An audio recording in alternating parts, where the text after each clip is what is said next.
I'll just be giving an example story of one of the beneficiaries of the house and what they went through that got them to this position. It all started in 2014 in the village of Goza. Around 4 p.m. while everybody was praying at the mosque, they attacked. They were dressed like army officials. They started killing everybody they could find inside, women, children. The horror is unimaginable of what people had to go through on that day. The crisis started in Borno State before local government. As I came here because of the problem of my son that the state bomb blast. I spent 2 years in the hospital. And all those women that you see them here, if each of them, they will come outside to tell you what they are going through. My name was Hadiza Ali Daru. I came from Borno State. Really. More especially like me, I'm a widow. Continue praying for NYSC. May God leave them long life and prosperity. Amen. Because especially like me, I didn't have husband. I ran more than 36 villages before I came to Abuja. I came here to manage my life with my children.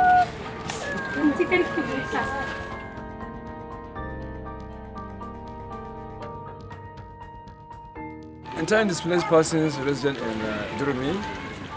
One of the challenges we face, or the status we face and still continue to share at us, is the accommodation problem.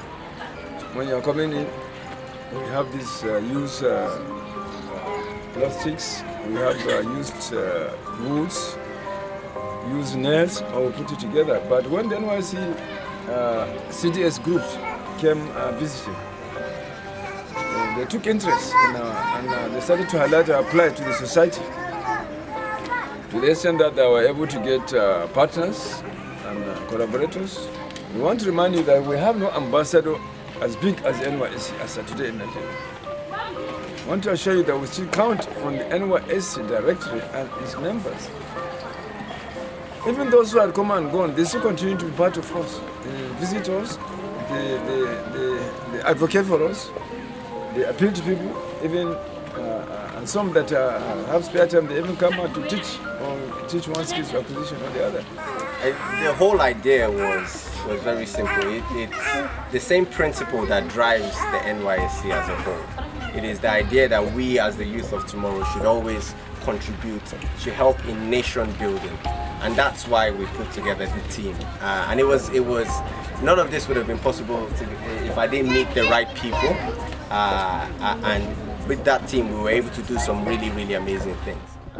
The key thing that building this has really taught me is how much of you don't understand people's story until you get to meet them. You know, this idea of people being in IDP communities, it all seems very far from us. But when you actually sit down and you talk to some of these people, you realize they're people just like you.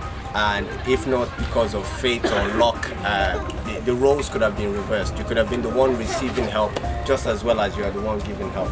And I think that's the key thing that we should all take as future leaders of tomorrow. That commitment to always contributing to whatever society that we find ourselves, regardless of the challenges, because putting this together was not without its challenges. At one point, you know, half the building fell down. It pretty much throughout the entire project, we didn't have enough money to actually finish it, but we kept going, hoping that things would come together, and it worked out all quite nice. So thank you to all my fellow corps members. I want to commission this edifice to the glory of God and service to humanity. What they have done today, we want to appreciate the corps members for doing this. And it's not easy for somebody to leave. You can't even tell me to come and stay here in 30 minutes. I don't know how I'm going to, but you have been staying in this kind of place. But today, something like this is still not good enough, but we want to appreciate God for using the corps members to bring such a wonderful thing. Upon visiting the community and realizing how Lassa fever was a current issue in the country, we decided to start off our health campaign with Lassa fever. So we performed Lassa fever outreach, we provide rat traps to the community here. We also performed malaria outreach, where we provided mosquito nets, we provided sanitation, sensitization, and we'll continue to always give back to the community as well. And today also we're going to give them some more sanitation as well as blood pressure, hypertension screening.